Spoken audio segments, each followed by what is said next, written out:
Akawungeezi k'eggulo omulamuzi Emmanuel Baguma yagobye okusaba kwa bannamateeka ba Dr. Kizza Besigye ne munne Obedi Lutale kwe baabadde baleese nga baagala ave mu musango gwabwe.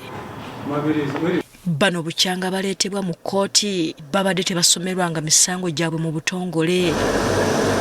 Mu kkooti ebadde ekubyeko obugule omulamuzi Emmanuel Baguma asomedde Dr. Kizza Besigye ne munne Obedi Lutale emisango okubadde n'ogw'okulya mu nsi olukwe. Kano retired Dr. Kizza Besigye Kifefe and others still at large between the year 2023 and November 2024 at various places including Geneva in Switzerland, Athens in Greece, Nairobi in Kenya. Kino kijje Dr. Kizza Besigye mu mbeera n'akandula ku ddoboozi bw'ategeezezza omulamuzi nga bw'akooye okumujwetekako emisango gy'okulya mu nsi olukwe. For 20 years now, I've been charged with prison. I don't know how many times I've been charged with prison. I am saying prison that never becomes.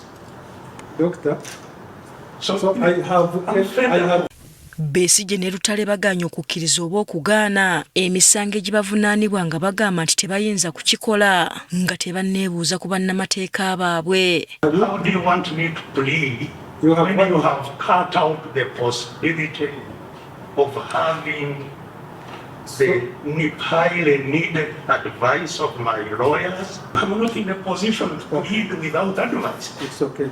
Simply not possible.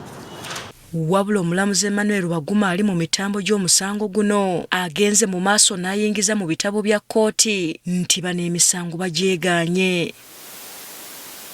Bino nga tebinnabaawo Ssaabawaabi wa gavumenti yasoose okutereeza empaaba ye bannamateeka ba Besigye gye babadde bajjunguludde nga bagamba nti erimu ebirumira bingi.